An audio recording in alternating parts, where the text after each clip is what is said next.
So there you are, smiling on the outside, but deep inside you're hurting, wondering when you'll start living again. I've been there too. And today I want to share with you how I'm healing and finding my way back to fully living again.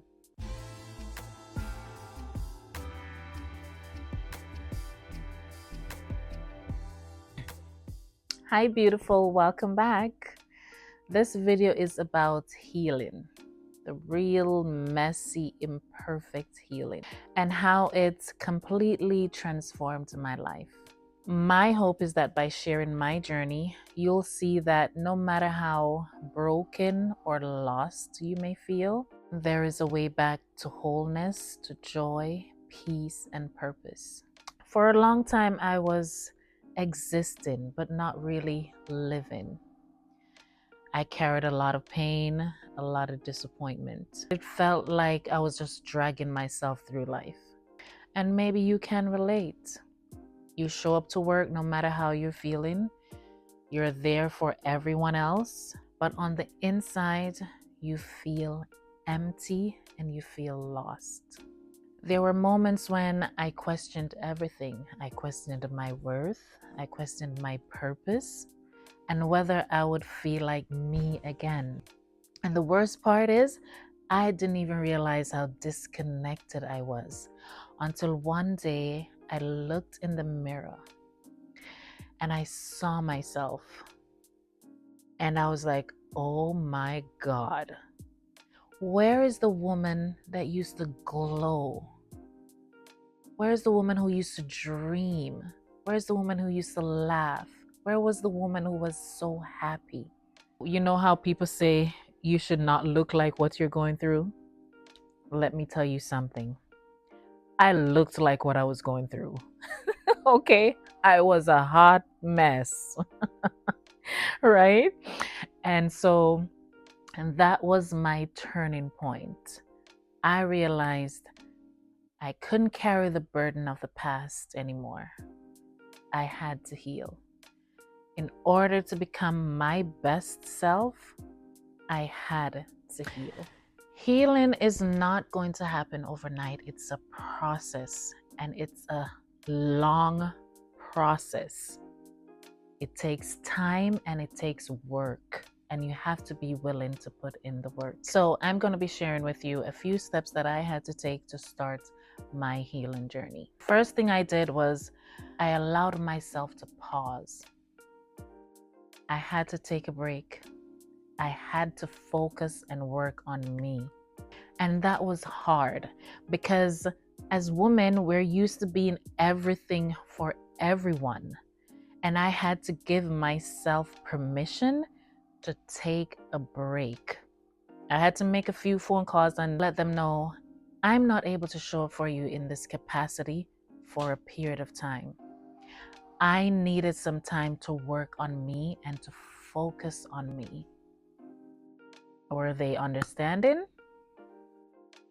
I don't think so, but I had to choose me. Second thing I had to do was ground myself in the present. Now, this one saved me.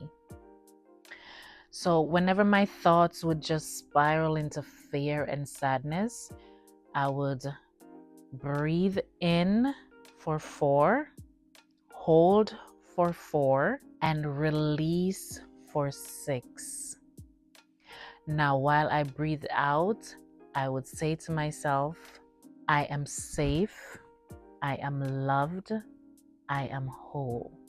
Then I would use my senses to bring me back to the moment. I would make a count of 5 things that I could see, 4 things that I could touch, 3 things I could hear, 2 things I could smell, and 1 thing I could taste. These simple techniques took me out of fear mode and reminded me that in that moment, I was okay. Third thing I had to do was lean into self-care. That involved journaling my thoughts whenever I feel sad or down, or the memories of the past would come back to try and haunt me. I would just journal and I pray and connect with God. Because when I tell you God kept me, He truly did. And He's still keeping me to this day, okay? We have an amazing relationship. I fueled myself with nutritious and healthy meals, and I love walking.